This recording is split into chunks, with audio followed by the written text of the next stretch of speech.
Hey everybody, Yehuda Sunshine here for another exciting panel live from the Odix studios. Today we're going to be discussing the future of ransomware. I want to give you guys a little bit of introduction of what we're going to be talking about and introduce our panels. In the span of a few decades, ransomware has evolved from minor cyber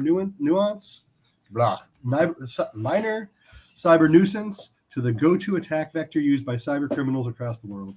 The tactics and players are constantly changing, while the risks to businesses and individuals are growing exponentially. With the threat landscape dominated by state actors, ad hoc hacker groups, and increasingly profitable ransomware as a service segments, organizations and industry partners have to think critically about what can be done to mitigate these threats. With that said, I want to introduce our panel and start the conversation. Stephanie, it's very nice to have you here. Could you tell us a little bit about yourself and your background?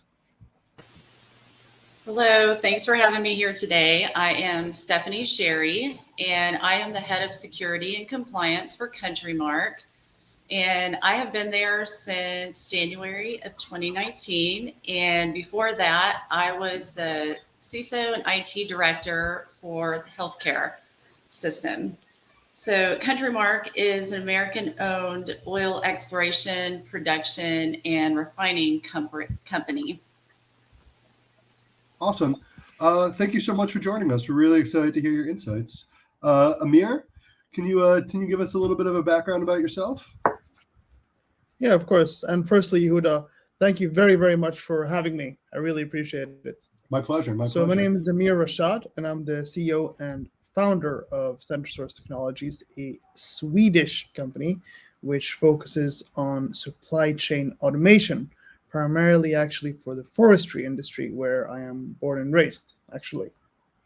Oh, very, very interesting. We'll have to dive into that. Additionally, we have Patrick here. Patrick, can you give us a little bit about yourself? Yes, sure.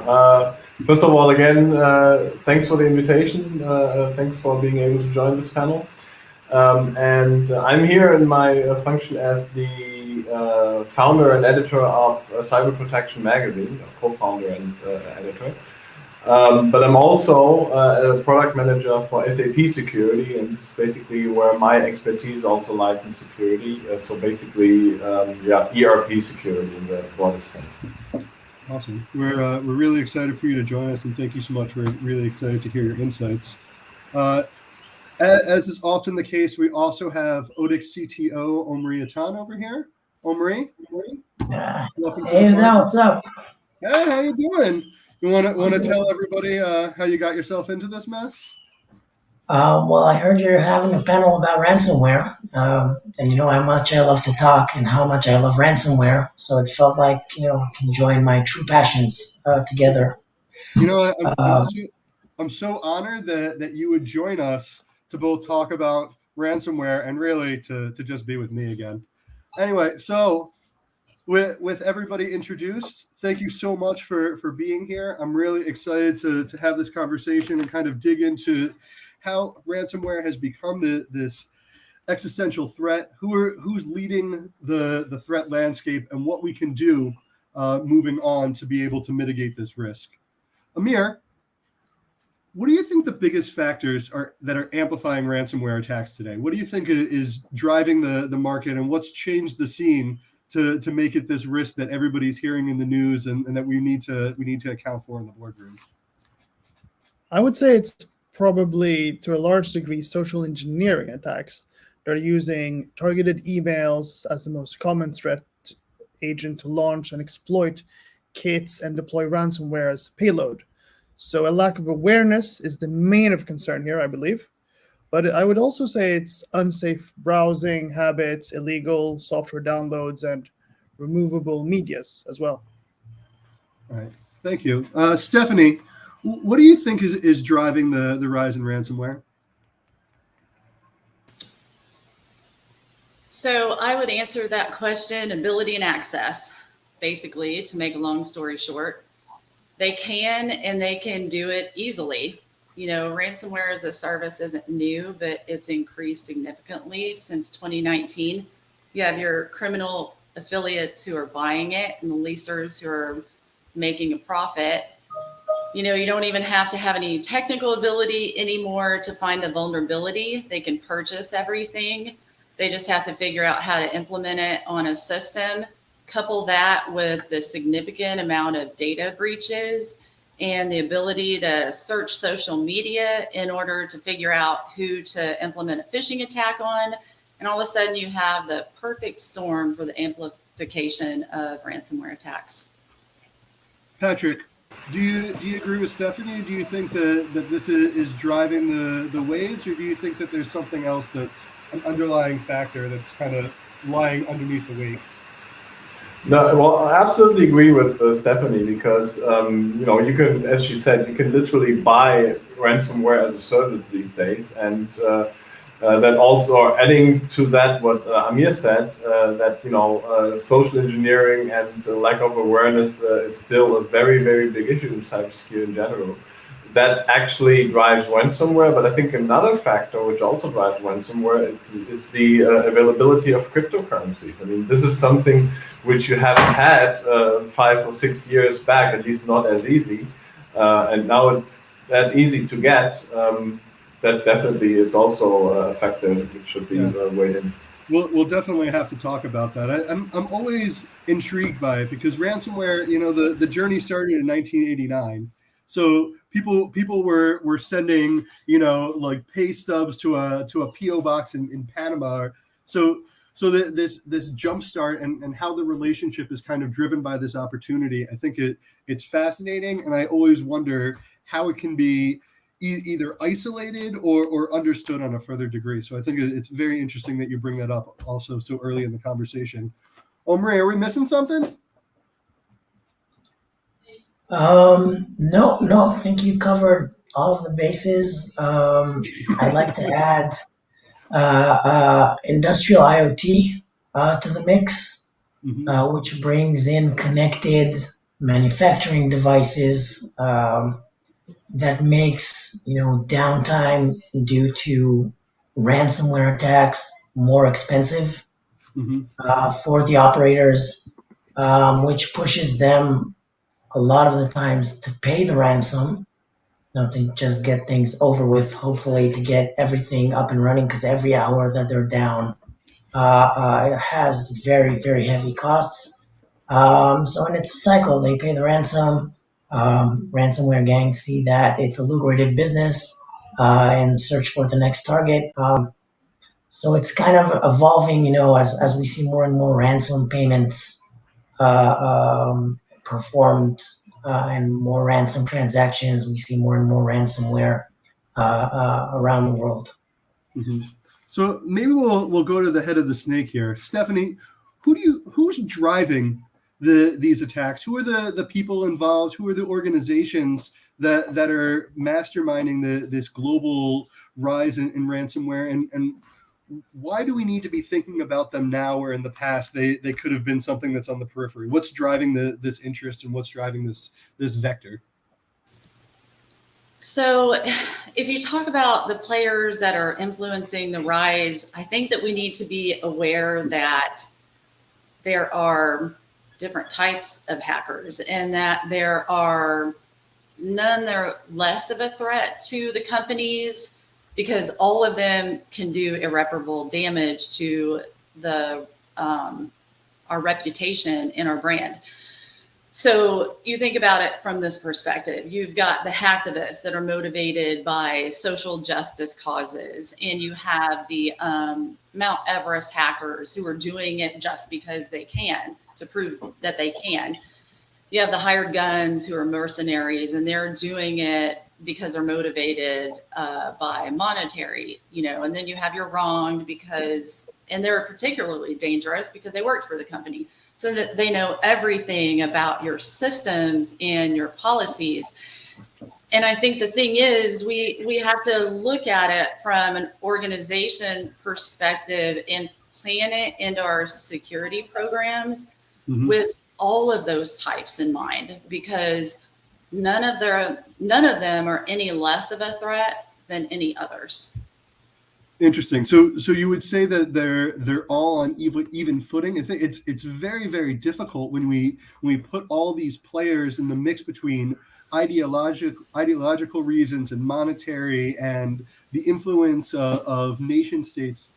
do you think that it depends on the sector or the technology or the people that you're working with? Or do you think that the threat landscape is so diverse that you really need to plan for everybody? Because I'm thinking of the mindset from an SMB where I only have this limited bandwidth, where I can't think about everybody. Where do I need to focus that low-hanging fruit, where what can I really allocate the time or the energy or the resources to defend against? So you have to think about it so let's take the wrong, for example, everybody has to focus on, right? You have to think about internally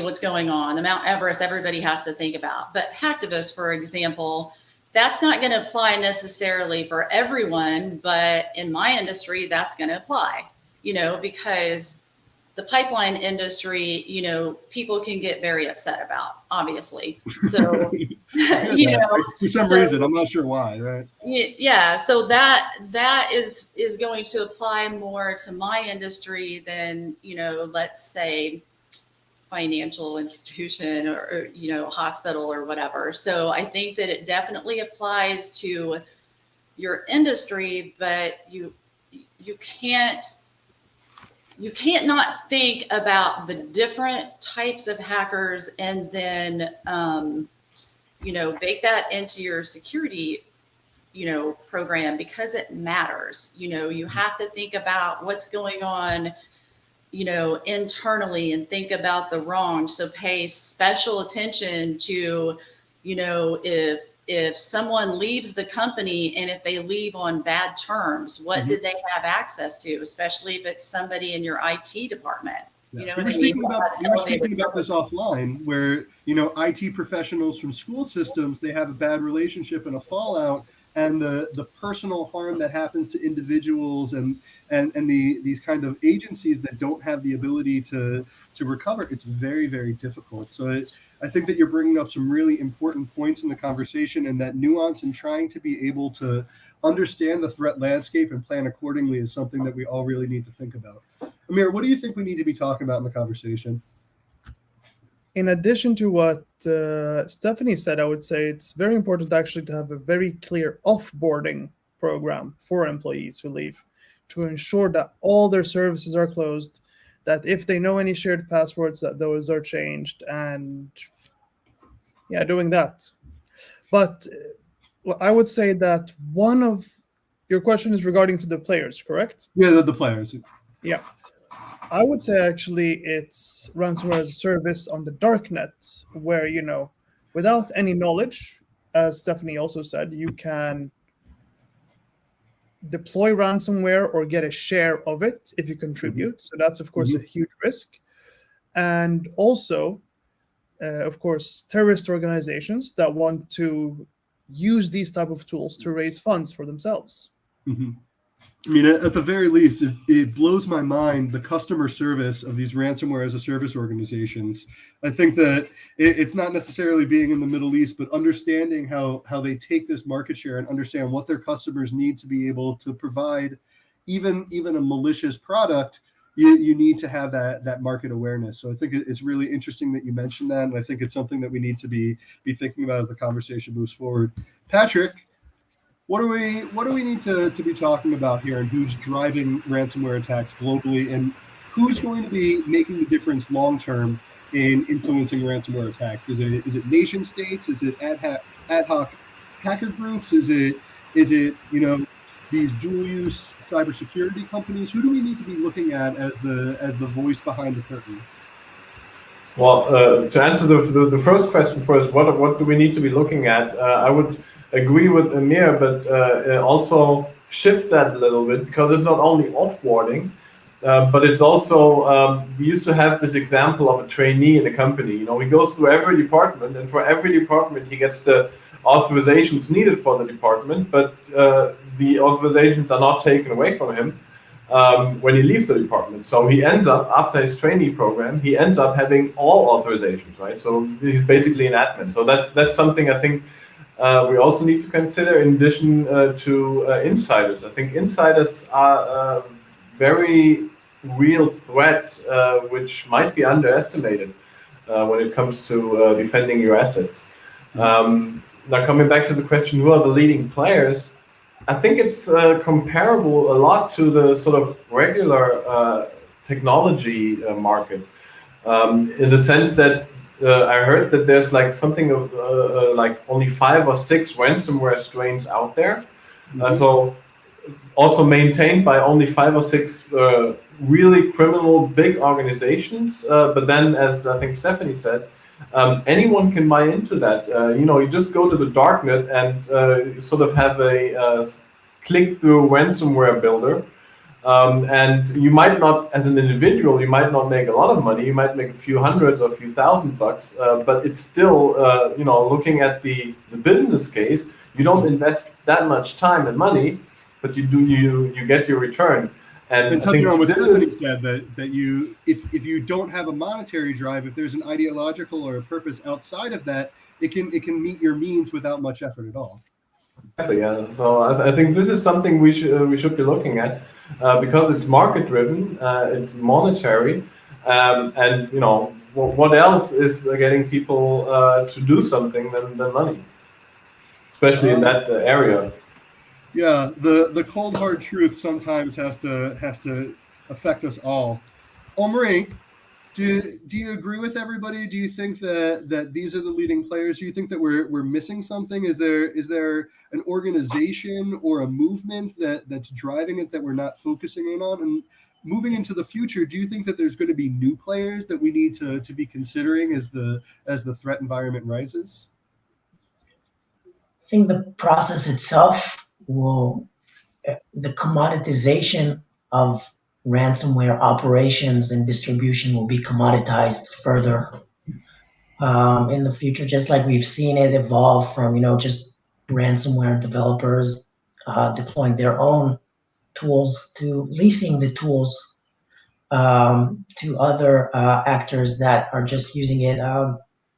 And we only talked about the ransomware kits themselves, but we've also seen a lot of let's call it complementary kits, such as phishing kits, tutorials on how to spread ransomware through torrents, and various techniques to deliver that ransomware. So it became a really low bar to get into that business.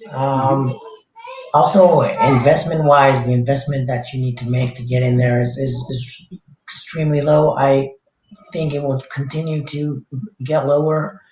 And I'm pretty sure that we will see new and interesting business models in the ransomware space, because it became business operation. They talk about ROIs, they talk about cost of doing business. So I think we'll see a lot more of the business world terminology and work methodologies being migrated to the world of ransomware. Yeah, from my perspective, I think that that's something that's very interesting, that when we turn these illicit or perceived as illicit elements in society into something that we see as the X's and the O's, and we can kind of qualify the numbers, it becomes less complex and less difficult to be able to translate it to the C-suite. It becomes something that we can say, this is what's driving the market. This is what we know is going to happen. And if we don't mitigate these risks, this is what's going to be. And I think that it's very interesting that you frame it in these market trends and evolving like a business and not like an illicit enterprise, and being able to respond to market need. I think it's something that we need to discuss more, and to be able to put it in that lens really changes how you approach it into something where it's a logical player, into something that works in this model, but we just weren't putting it into that category. So I think it's interesting that you brought that up. Moving on from this, I kind of want to discuss the human element in ransomware. We discussed a lot about what technologies we could use to mitigate the risk and this fear factor. But I want to really discuss how we can empower our employees, our colleagues, our networks with the skills and the practical understanding to be able to not only fight this battle, but to be able to know what they're doing and to be able to give that skill set to others. So I know that this is something that really pulls at the heartstrings of Stephanie. So I'd like to hear, how can we make this battle for cyber awareness and cyber resilience something that resonates with our employees, and something that's not based off of fear tactics, but based off of, building the skills for people to be able to be successful long term? So you're right. This is my favorite topic and one that I talk about all the time, because truly the human asset is the only one that has the ability to adapt and evolve on its own. So if you think about it, they never expect to become a victim, and that's their mindset. But as cybersecurity professionals, we are always thinking under the mindset that everyone is a target. So it's our job to bring them somewhere to meet in the middle, right? And we want to do that with cybersecurity education. We want them to understand how cyber fits specifically into the role that they perform, into their daily lives, and how they could become a target with the phones that they carry, the texts that they open, the emails that they open, the phone calls that they receive, the social media apps that they use, even the doors that they walk through. That's something that we want to do, and something that we can't just do with a once a year training. It has to be a constant conversation between us and them, so that we're developing a rapport where they feel comfortable reaching out to us with any kind of questions. I'll give you guys an example. I had a supervisor that called me on his day off while sitting on his tractor out in the middle of a field, taking a break, because he had a security question that was bothering him and he needed to know the answer to it. That's what I'm talking about. That's the kind of rapport that we want to build with our users, because they share that out. I receive messages all the time. Hey, can I share what I've learned with my wife, with my family, with my friends? Because I didn't know this. I didn't know this stuff about social media, or I didn't know this stuff about disinformation. So we can not only make a difference within our organization about cybersecurity, but, there is a ripple effect that's going to go out into the community. So we're sitting in a really good position, to make a difference and to reduce those, ransomware attacks with cybersecurity education. It's interesting. I want to focus on one minor thing that you said when you said us versus them, and I wonder how we could break down that barrier between IT professionals and the rest of the organization, so it's not seen as this siloed approach where cybersecurity is directed from this department versus where this body, and just like the foot needs the heart, the cybersecurity experience and understanding that's given by IT is taken just like you would do in anything else that's directly connected to your department. And how do we kind of make it so instead of seeing the CISO or these security professionals or the people who are doing these audits for the ivory tower outside into something where the conversation is more acceptable and palatable and not technical, and where they don't see it as us versus them, but us and us are having a conversation about what we need? So here I really make it like an understanding that cybersecurity is everyone's job. And so, when they don't understand that at first, they think that our job is, oh, there's the cyber police, you know what I mean? And, there's the person that, but having that constant conversation with them, getting out in your organization and explaining them that your role is actually to protect them and to protect the organization, and that actually security is all of our jobs, then you start to see a change. Like I said, I came here in the beginning of 2019, and there was that mindset at first that, oh, this is security and there was that us versus them. She must be here to make rules. There is none of that now. Now there is a complete understanding of I'm a part of security, and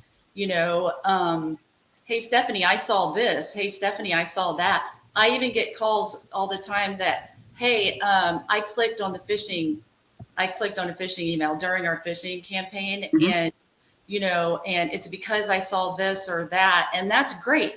Because you want to build that relationship with them, because they are the same ones that are going to report to you during an actual incident. So if you haven't developed that rapport, you're never going to find out about an incident until it's too late.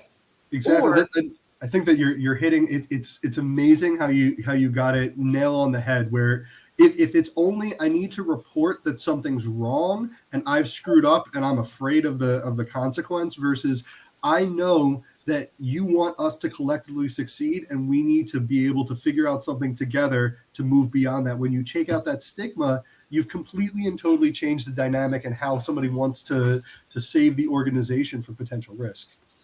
Right. Very, very interesting. Amir, what do you think that we could do with the people on the ground to make this risk something that we can manage better? I agree, of course, with Stephanie.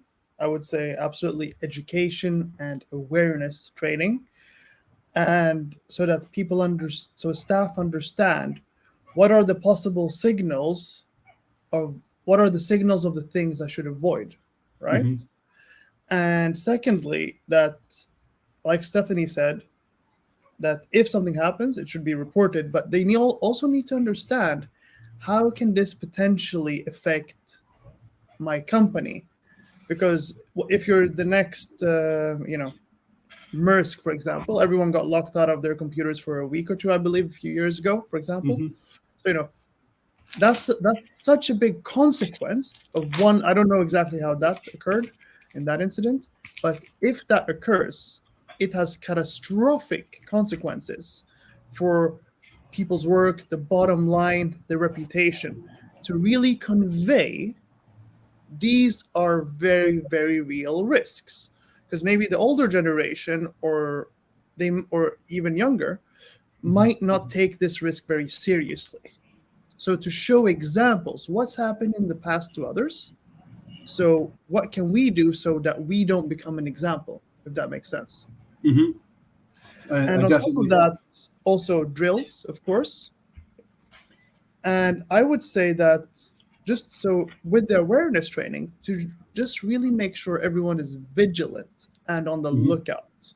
And that's actually why I personally love odix, because it removes the concern. I'm not going to stop you. I'm not going to be able to stop you here. I'm really sorry. It removes the concern that something could come in the form of a file through the email. Sure, something can come through other ways, but at least we know that door is blocked. Very, very good point. And I think that was a great point for a plug. As somebody hosting this particular webinar, I got to give it to you. We needed one of those.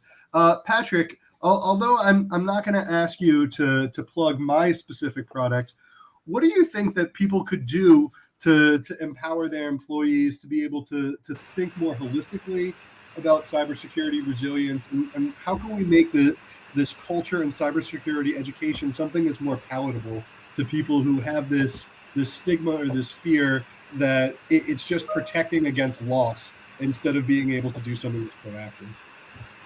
Yeah, I think you mentioned the keyword right there, and I also just saw a comment from a LinkedIn user saying as such. I think the keyword here is culture.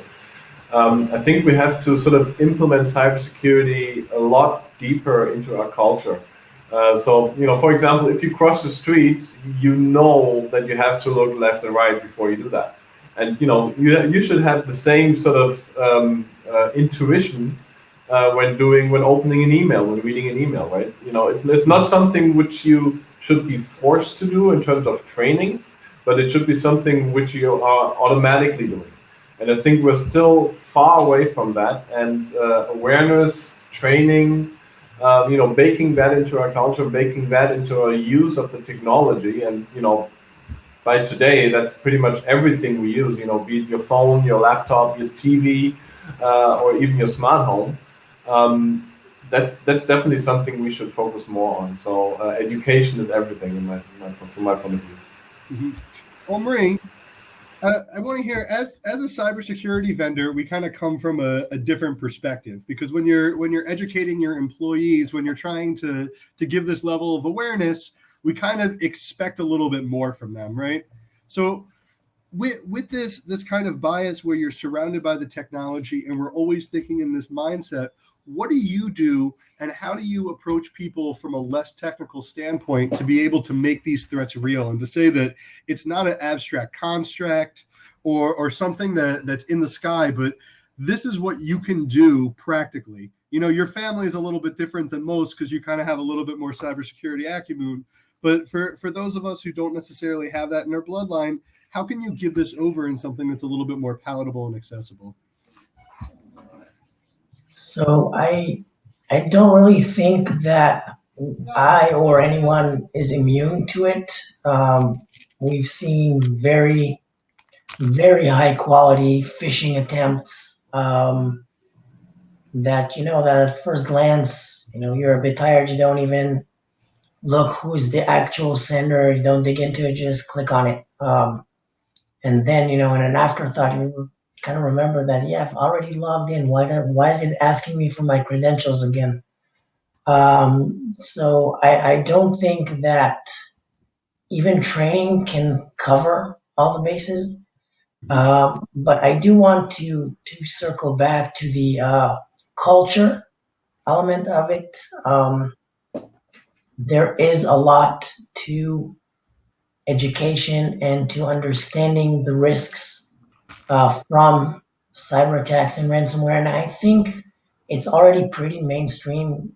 Business owners know that if they suffer a ransomware attack, they'll pay a lot, because their business is offline, because customer data leaks, or just because they pay the ransom and want to get their stuff back. So I think the threat and the magnitude of it is known, but often cybersecurity is not prioritized. So we have a lot of we have a lot of young startups that we meet with and see that don't bake cybersecurity into their process and into their company. Because by nature, cybersecurity is rather expensive in early stages.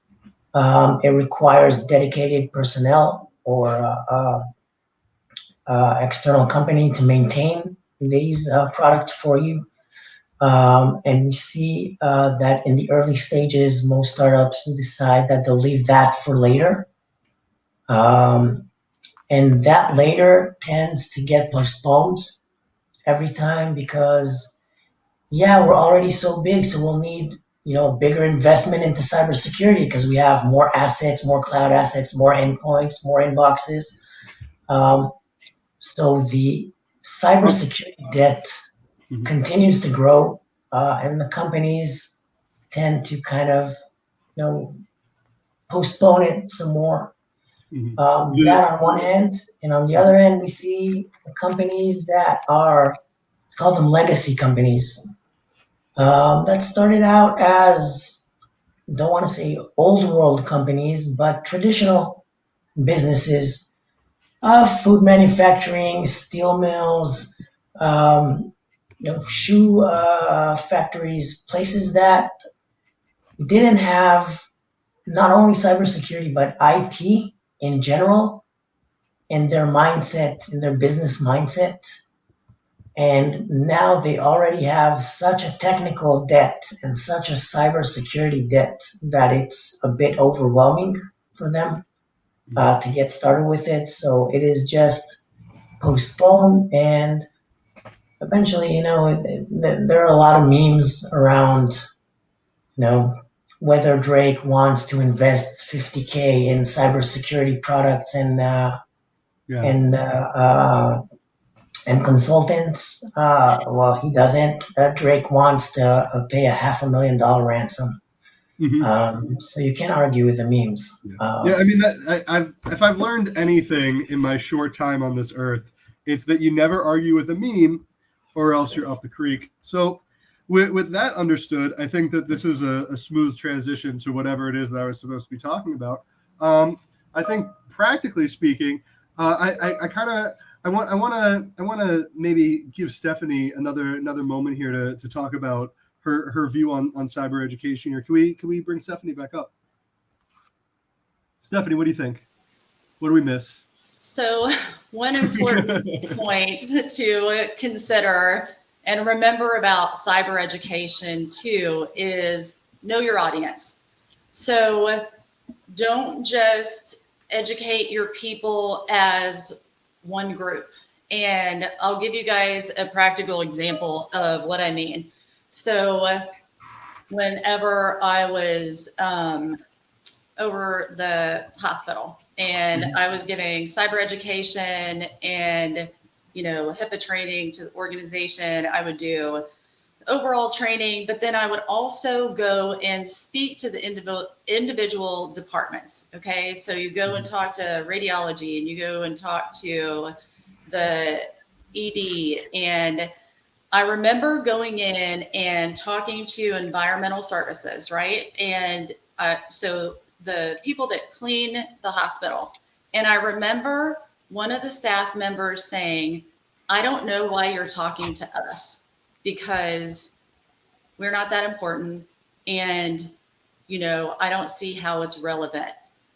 And I explained to her, you're one of the most important departments in the entire hospital. Think about it. You have access to every room. You see everything. So you would see all of the computers that aren't logged, any kind of company, sensitive data that is out there. It's a first line of defense. They have such a perspective that almost nobody else would ever have, and they're not even aware of what they're doing. Exactly. PHI that's thrown in the trash and everything. But it took me explaining what to look for and empowering them, letting them know you're the most important department. You guys would not believe the feedback. And so it's important to talk to them by department and explain how cyber fits to their actual role, make them understand how security fits to their job role. Mm-hmm. And then you're going to get so much feedback because then they understand it so much more, so. For sure. I think it's really important that you put that kind of context in here. Kind of switching a little bit from what Omri said, where there's only so much that you can prepare for. So from an IT perspective, I want to kind of talk about what are some of the technical solutions that we can impart to be able to decrease the risk surface and to be able to keep the people who we are trying to train and trying to make aware of this risk safe to the best of our ability. Amir, what do you think? Yeah, so I would say as a first line of defense, automatic backups, invest in that, don't ignore it. Mm-hmm. Secondly, next generation EDR, MDR, and XDR products are helpful as a preventative control. On top of that, you should have also UEBA, SIEM solutions that play a crucial role in detective control. And, as Omri said previously, these solutions used to be super expensive, only for the largest companies. But now you see alternatives offered by smaller companies that are suited for SMEs or SMBs that are a real alternative to help everyone that democratize access to this level of tools. Because it is important for everyone. Yeah, for sure. I think that's a really important point, that when you remove the barrier of entry and you make cybersecurity something that's real for all players in the market, it becomes something that we can all kind of take into the equation. When there's a barrier that prevents people from being able to access something, their ability to be able to process it and understand the value of the technology goes down exponentially. So Patrick, what do you think some of the key technical solutions are that could kind of save us some of this place where human error is going to fall? And how can we impart these so people know that although there's a lot of things on the market, there's some go-tos that could really mitigate your risk and provide some easy wins when we're trying to defend ourselves? Well, Amir already mentioned quite a few solutions or sort of concepts, technological concepts. Well, talking about concepts, maybe one of the concepts which is sort of trending, but I think is from a conceptual point of view a very good approach is the zero trust approach. So that's something in general what companies can think of. But what I would always see, and that also goes into sort of democratizing access to cybersecurity tools, is managed security services. There are more and more vendors who offer those kind of services because, face it, SMBs, even if they buy a solution, they often do not have the resources, manpower to operate these cybersecurity solutions, and a managed security service will do that for you. And because they can provide that service to many customers at a time, it's a lot cheaper than hiring someone to do it specifically for you. Not to mention the fact that currently the market for cybersecurity professionals is really, really hot as well. I mean, it's really hard to get a cybersecurity professional to hire. I think that's a very interesting point that you bring up there. I'd like to kind of go now into this balance of practical and tactical solutions. We've talked about empowering people. We've talked about the technical things that you can do, and as the threat landscape increases, as the players and the assets that they're seeking continue to grow, what are the things that we need to be thinking about from square one that you can tell your team, this is going to enable us to be safer? This is something that we're going to be more aware, that it's not something that it's going to take 10 years for us to be able to conceptualize. What are the tactical and practical things that are going to enable my team to be safer from ransomware attacks? Omri, what do you got? As always, like Patrick mentioned, zero trust, deployed on a network level, account level, everywhere you can, least privilege access. And as mentioned earlier, continue enforcing it. So giving someone least privilege also needs to be updated if they leave the company, change position. And also backups. That's always important, have something to roll back to. If you're a big organization, company, if you have critical infrastructure, not critical in a sense, like oil and gas, power and water, but business critical, manufacturing ground, manufacturing machines, have some, downtime experiments, try to see how you set up a DR alternative setup that you can work with, simulate an event of attack. There's a lot to do. I think anyone looking into it should analyze the risk factors, what's the key risk that they face, and the consequences of it, the impact of it, and prepare accordingly. Stephanie, well, how would you help the people who are watching out there in the internet universe? What are the practical and tactical things that they can do to be able to better defend against ransomware? And how can they contextualize this into something that they understand instead of something high and technical, something that they can put their fingers on? So, as far as practical, I always say if you want to be true cyber readiness, you break it down into 3 different components: your technology, access control, and your people. You've already heard my approach on people. And so, with technology, it's some of the fundamental things like patching. You you think that that's happening on a regular basis, but a lot of companies, we've seen it, it's not. And so applying security patches regularly, multi-factor authentication,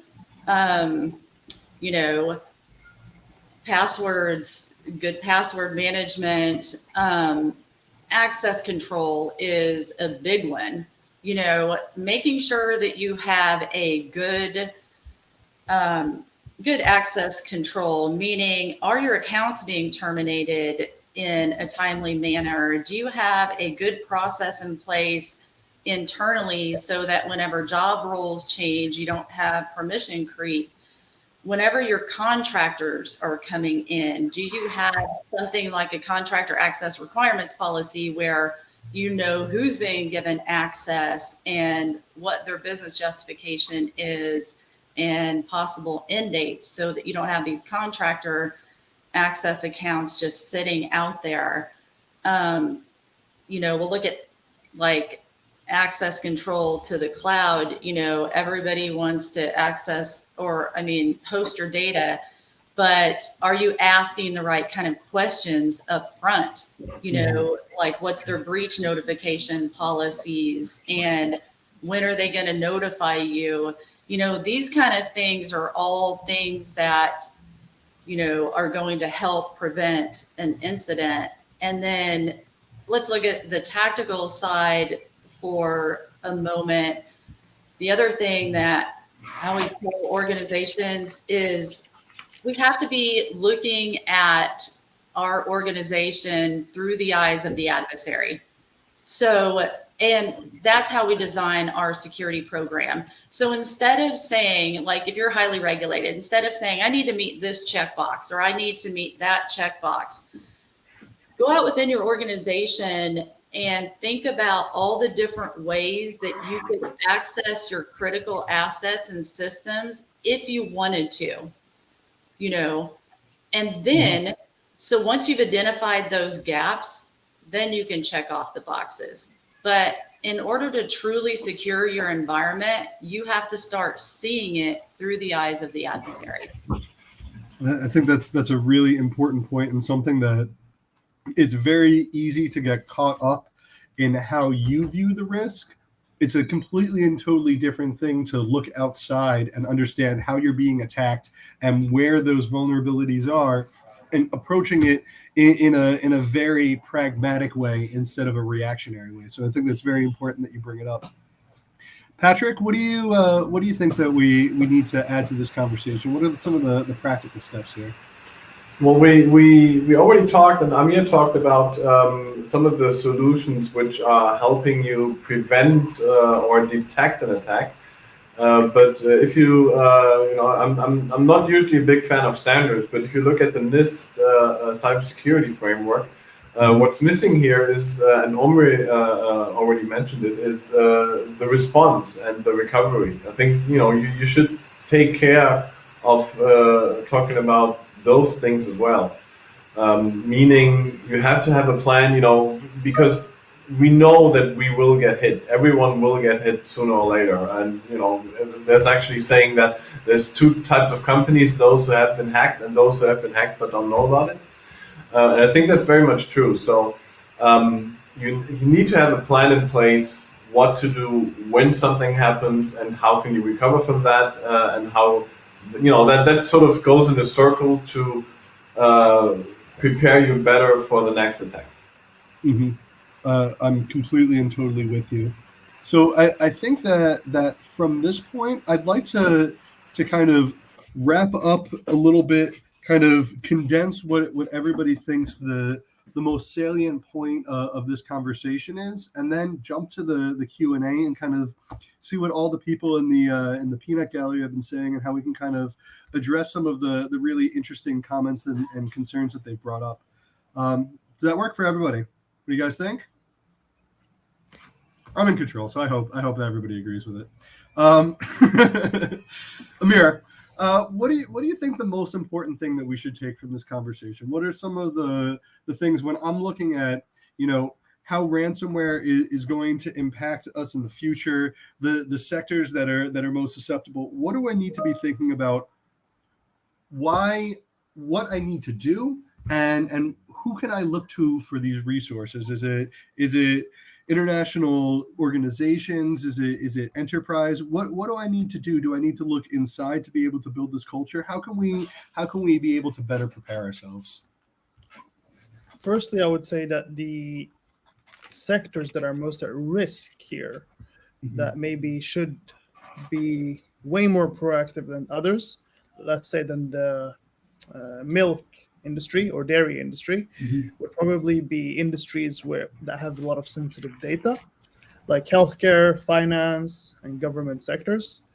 But to answer your question, Yehuda, I would say, don't be afraid to do research. Assign a champion within your company, and really just start the cybersecurity process and try to get certified, or at least closer to certifications, and discuss it with experts and think and consider, is maybe also a bug bounty program right for us. It's a really good point. Omri, what do we need to take from this conversation? I think that there were a lot of solutions, technologies, methods brought up here. I think basic thing is just do something. Don't be the slowest one when the bear is chasing you.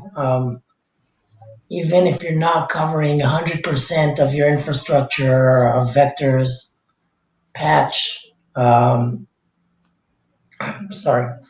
patch, access control, zero trust, backups. You don't need fancy stuff. You don't need, top tier solutions.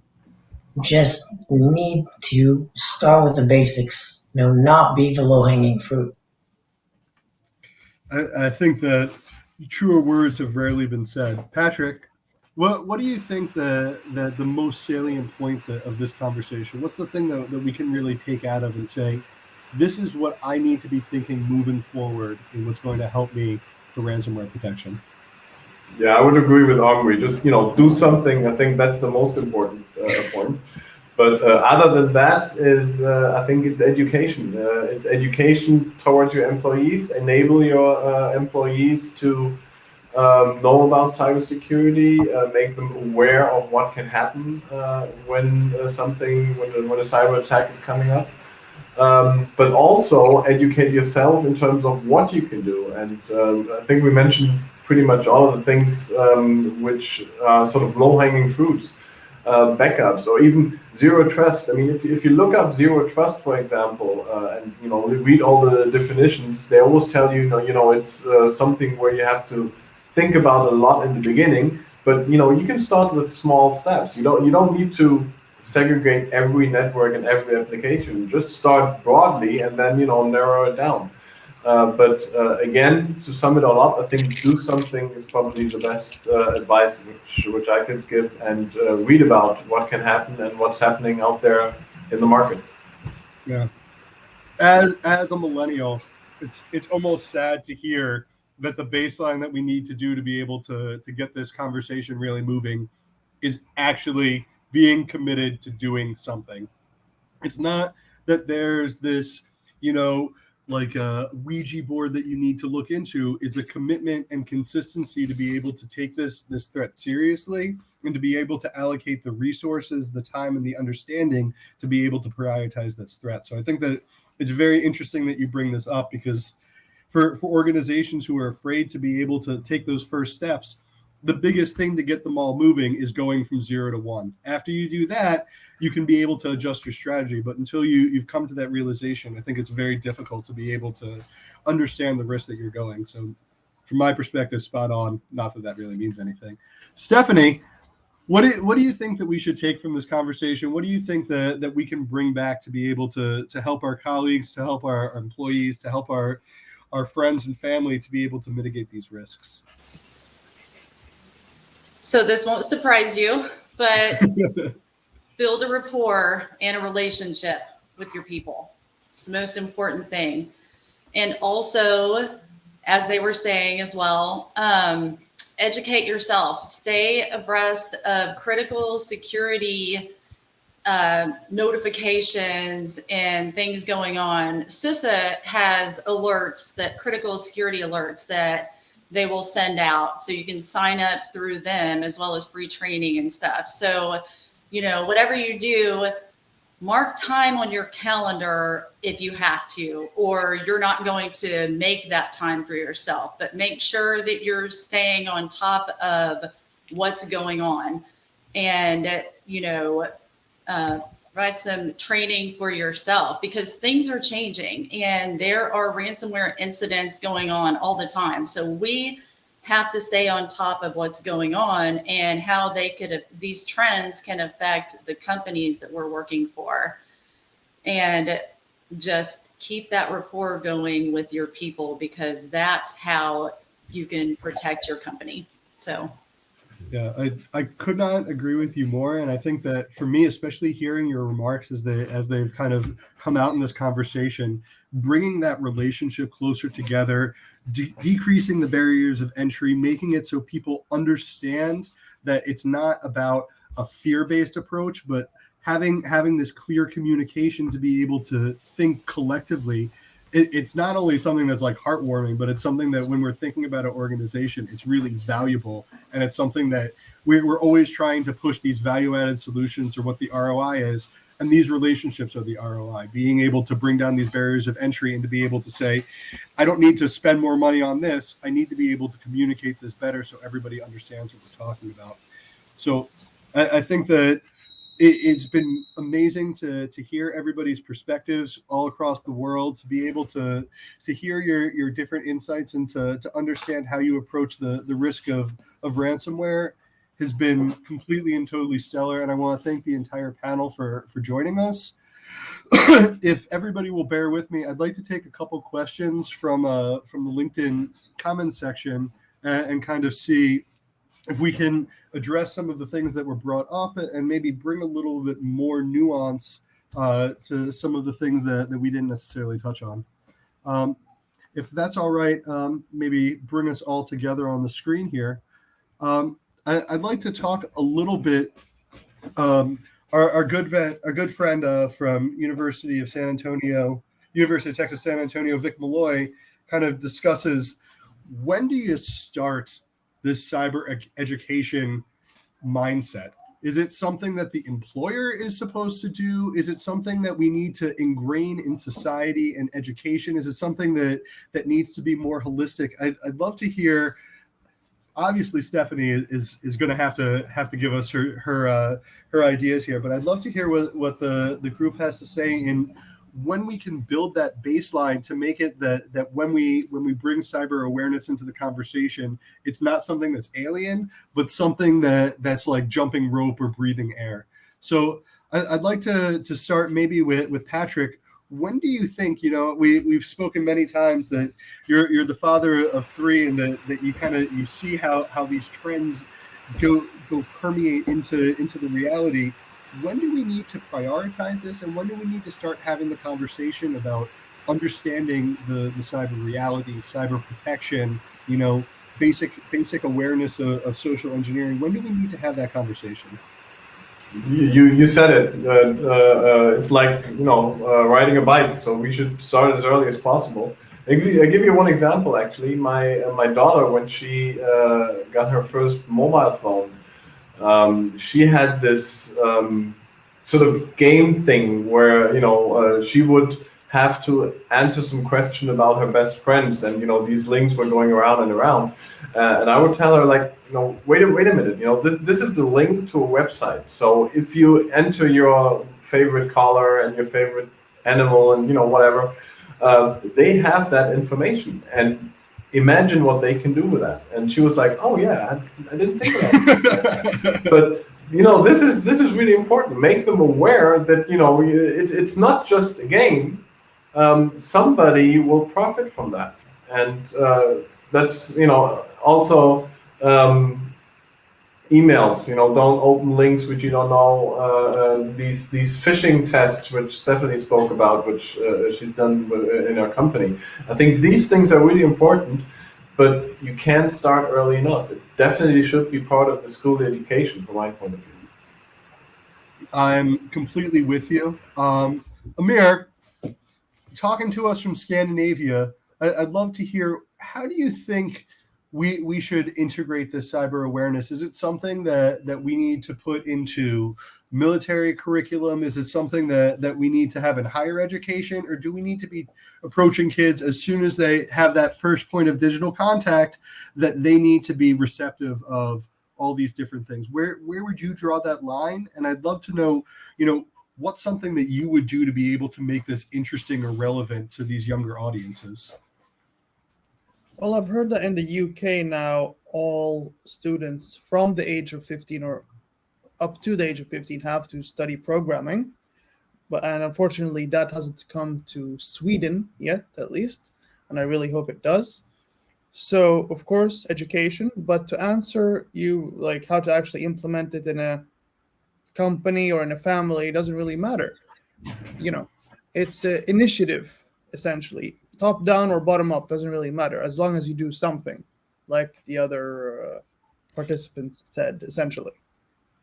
It's always good to hear where people think that the barrier to entry is something that's complex, that's something that's expensive, that's something that's technological. But in the end of the day, it's, are you committed to putting the time and effort to prioritizing this? And if you make it real and you make it that's something that people can connect to, then it's going to be something that we can deal with. And if you're not willing to give it the time and the resources, it's not going to be something that you're going to be able to defend against. So, Omri, your family is a little bit on the younger side, but do you think that it's the responsibility of early childhood education? My kids, they have these, aerospace engineering books for babies. And I always wonder, where is that line where, are they receptive to it? And can we have this conversation? Or do we need to do it more in high school or in Israel in the military or in college, where people's brains and their social acumen is a little bit more adjusted to the reality and the risks that they're facing? What do you think? That's a very good question. I think, if we go expand a bit to the scope of more than a year or two. If we think about, vehicles, you'd ask someone like 200 years ago, I even don't know when the vehicle was, the car was went on roads, but you'd ask them if they needed to teach kids, to look left and right before they cross the road and be aware of vehicles. And the answer would be no. But as soon as it became commonplace, That was in around the world. 1920. In 1920, the answer was still yes. In 1921, So, the answer was you should look across the street. well, then today you teach your 3-year-old to look left and right before he crosses the road, and don't cross the road. You wait for someone to go with you. And I think that will apply to kids as well. They get mobile phones and internet access. They get younger and younger by the year when they first access the web on their own. I think that's something that we'll need to take into account and have at least a minimal amount of guidance, supervision, and education given to them before that. And people talk about the metaverse all the time. It's been all the rage the last few months.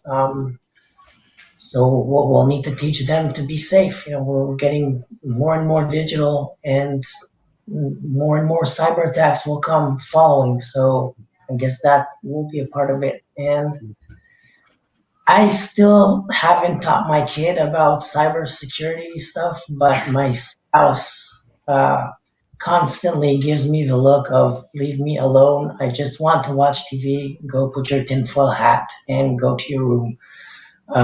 So I'm a bit on that side of the spectrum.